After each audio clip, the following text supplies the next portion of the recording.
Flare ne sera pas affecté par les problèmes juridiques de XRP. Bonjour, ici CryptoAli, j'espère que vous allez bien aujourd'hui. Alors sans tarder, on commence comme d'habitude avec le prix du XRP sur CoinGecko qui se situe à 53 cents 84 en baisse de 0,5% depuis 24 heures et en légère augmentation de 6,7% depuis 7 jours. Les marchés sont en feu avec 1,6 trilliard de dollars et le gaz Ethereum est toujours cher et les bitcoins dominants à 59,7, un peu moins qu'avant, mais quand même très dominant. Fiat Leak, on voit ici que tous les marchés sont dans le vert, à part quelques-uns ici. Alors, très très bon début de journée. Alors, Flare ne sera pas affecté par les problèmes juridiques de XRP, selon la communauté. Alors, on va voir ici pourquoi. Dans la nouvelle ici que j'ai prise sur U2Day, qui dit que Flare et XRP sont des choses séparées. Pour ceux qui ne le savent pas encore, là. Alors, aujourd'hui, hier, plutôt le 16 février, un utilisateur de crypto Twitter, Brad Conway, a demandé à l'administration et à la communauté de Flare de clarifier les détails des parachutages de jetons Flare et de leur disponibilité sur les échanges. Flare Network ne sera pas affecté par les problèmes juridiques de Ripple. Il y a bien du monde qui pense que ça va affecter, là, mais pas du tout. D'autres annonces d'inscription viendront lorsque Flare Network activera son réseau principal.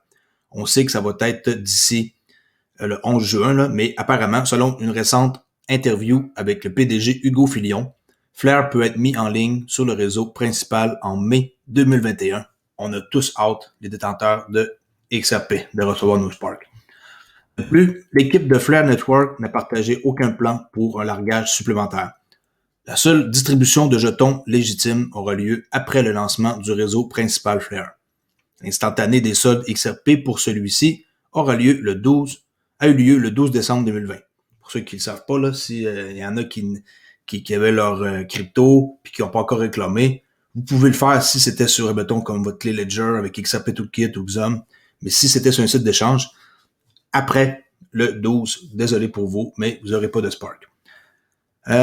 La première partie des jetons, on sait tous là, que 15% va être distribué dans un mois après le lancement du réseau principal, tandis que le reste va être distribué à tous les détenteurs là, d'XRP entre 24 à 36 mois pour que le réseau se construise et que ça reste sain et que les gens dompent pas leur Spark dès la première journée qu'ils en reçoivent. Là. Alors, ils ont pensé à tout, là, de bonne affaire pour le réseau. Et je vous encourage à participer au réseau parce que vous allez le regretter si vous ne participez pas. Il y a beaucoup de choses qu'on peut faire et on va accumuler de l'intérêt quotidien. Il y a plusieurs façons de faire pour pouvoir faire générer des revenus avec le réseau Flare.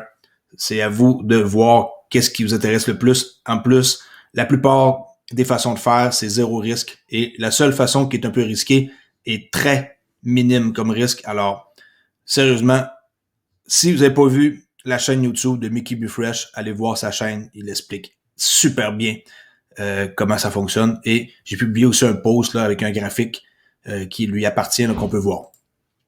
SBI, au Japon, qui est le plus gros partenaire de Ripple, investit une somme à 8 chiffres. Oh oui, 8 chiffres dans la banque crypto suisse Sygnum. La filiale d'actifs numériques de SBI mènera une ronde qui aura permis de lever environ 30 millions de dollars pour l'entreprise suisse sur 6 mois. Sygnum, qui détient une licence bancaire suisse, a déclaré mardi avoir obtenu un investissement en dollars américains à 8 chiffres de la filiale SBI Digital Asset Holding, qui sera utilisé pour aider l'entreprise à développer sa clientèle et à développer sur de nouveaux marchés comme l'Europe et l'Asie.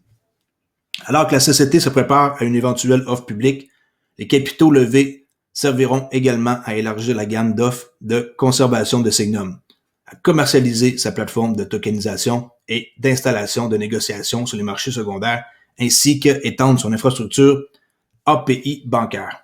Alors je vous le dis et je le répète, même si c'est fatigant de m'entendre tout le temps dire ça, gardez votre crypto le plus longtemps possible. C'est un conseil que je vous dis. Même si je suis pas un conseiller financier, il faut savoir lire entre les lignes. Vous allez voir plus tard que ça va avoir valu la peine.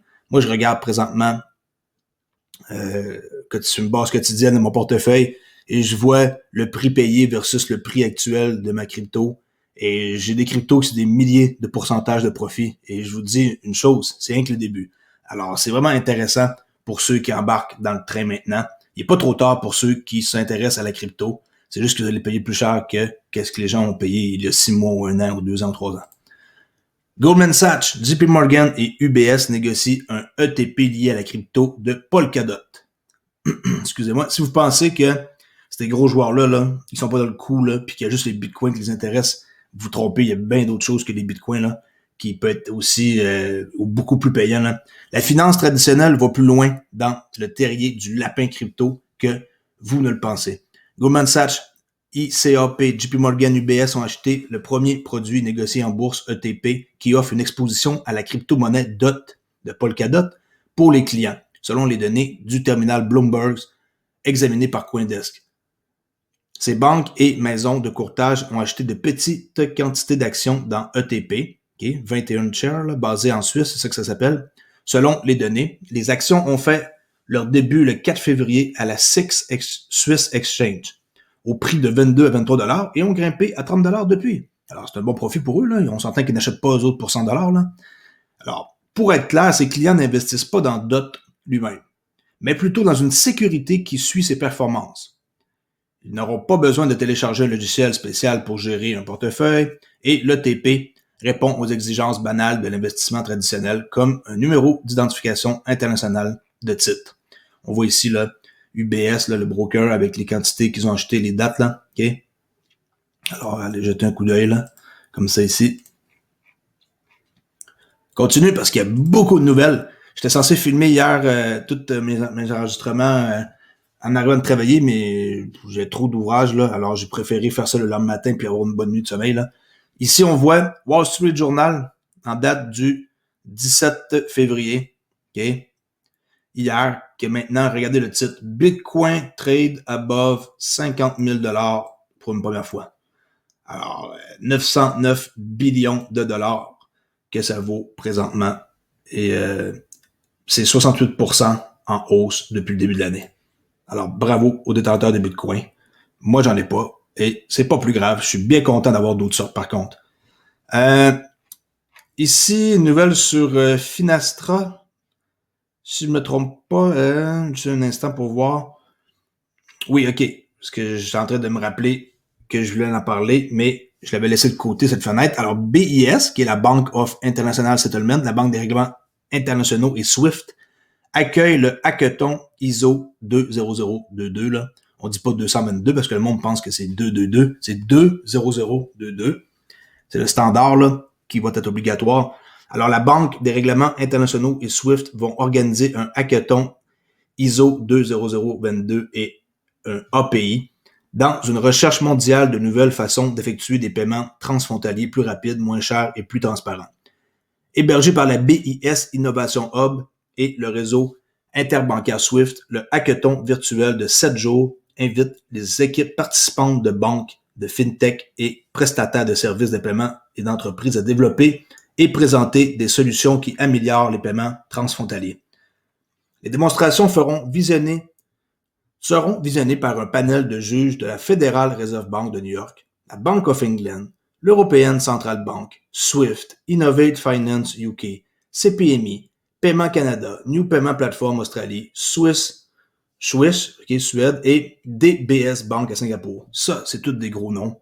Et regardez qu'est-ce qu'eux font et collez-vous à ce genre de personnes-là, qui est d'identité, qu'est-ce qu'ils font comme tweet, qu'est-ce qu'ils font comme article.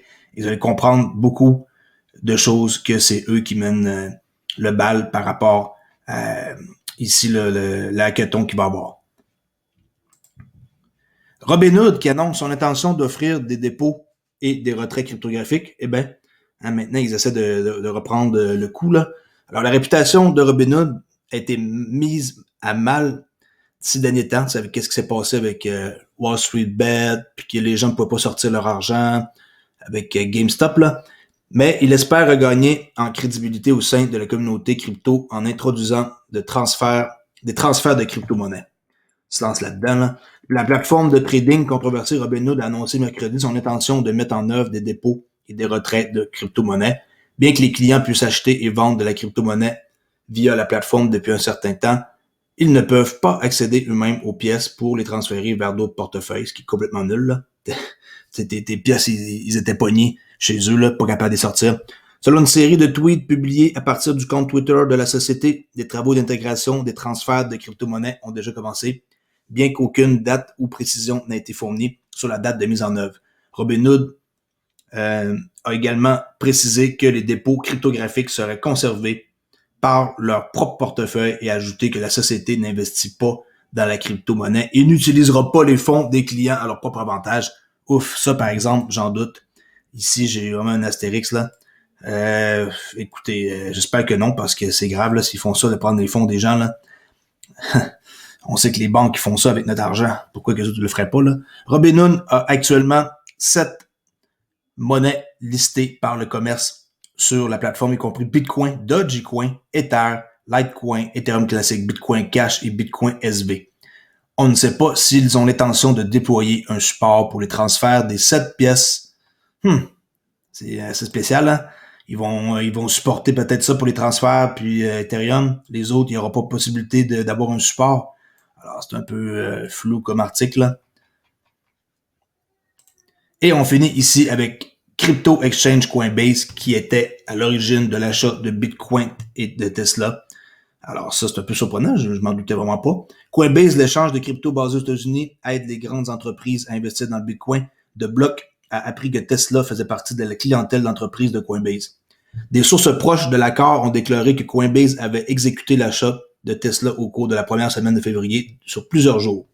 Semblable à la façon dont Coinbase a exécuté l'achat de MicroStrategy, l'ordre a été acheminé vers plusieurs bureaux de négociation en vente libre, les OTC qu'on appelle là, en utilisant le bureau OTC de l'agence Coinbase et la suite d'outils de routage et de trading algorithmique. Coinbase a pu aider MicroStrategy à acquérir la position souhaitée sans subir d'impact sur le marché, tout en battant le marché de la VWAP, là, Volume Weight Averaging Price qu'on appelle là.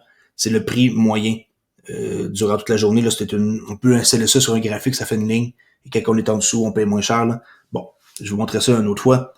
La source qui a parlé sous couvert d'anonymat a déclaré que la principale division de courtage de Coinbase comptait plus de 5 sociétés Fortune 500 comme clients. Alors Coinbase se prépare à devenir public cette année avec 84 milliards, je crois, là, comme première entrée. Alors pour aujourd'hui, c'est tout. J'espère que vous avez apprécié. Vous pouvez me suivre à Olivier_XRP sur Twitter. Merci beaucoup et je vous dis à la prochaine vidéo qui va être dans la prochaine heure probable que je vais la produire. Au revoir.